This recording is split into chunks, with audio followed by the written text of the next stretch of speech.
Do you have problems overcoming heights with your presser foot?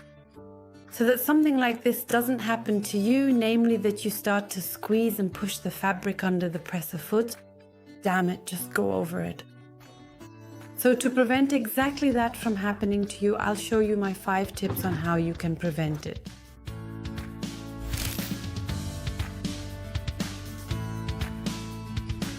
My first tip, the hump jumper. The hump jumper is a piece of either plastic or cardboard that helps your presser foot and raises it a little. You can buy the plastic version at your trusted fabric dealer. I made a hump jumper out of cardboard. I'll show you how in a moment. You slide this under the presser foot and so it can glide elegantly over the fabric. In the end, it just flies off to the back and your seam looks very good. I made my hump jumper out of a piece of cardboard. I drew once how wide the stitch of my presser foot is and then I outlined this part. I did all that with a ruler because it's supposed to be all nice and straight and tidy. Then I painted it all in and then painted it again mirrored because I'd like to have 2 levels. You can also use a piece of cardboard from your last fabric order. At least that's how I did it. Do not cut with the tailor's shears, i.e. with your fabric shears. Just use craft scissors, which you use for patterns anyway. Because cardboard is like paper in the end. Definitely not the fabric scissors, please. Exactly. And when you're through, you can fold the whole thing in the middle. And your hump jumper is ready.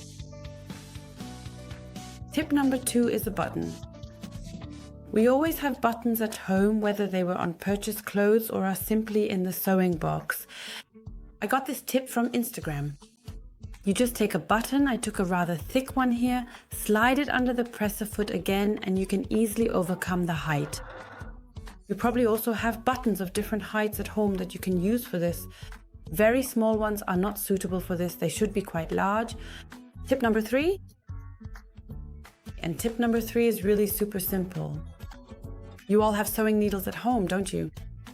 You can just use the box from your sewing needles and slide it under your presser foot. I have the box from my twin needle here because it has exactly the right thickness. The normal sewing machine needles are a bit thinner and I also have a twin needle where the box is a bit thicker. With that, I could now overcome a slightly greater height. Tip number 4.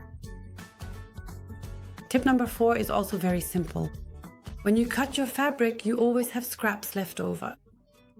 To get over the hump in your sewing project, you can also use a fabric scrap. You just fold it to be the same height as the fabric you need to get over. It can be a little fiddly, especially with alpine fleece, I've noticed. You slide this under the presser foot and then it's at the perfect height to sew right over the hump. And here too, the stitch pattern is really nice again. And finally, tip number 5. Tip number 5 is no secret. So you use your standard presser foot and sew right up to the spot you need to get over. I'll try to get it just right here, and as I do, I'll press the little black button. I keep it pressed down. Oh, the fabric slipped under a bit. Let's start over. Lift it again and press the button while lowering it. And I always hold it down a little because I'm not sure if it will stay.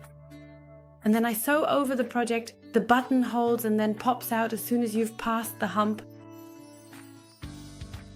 And now you'll see a summary of all 5 tips. So we have the hump jumper, the button, the needle case, the fabric scrap, and last but not least, our presser foot. With these 5 tips, you'll definitely have an easy time getting over fabric edges and seams. Did you like the video? Then you can find many more of my videos right here. Have fun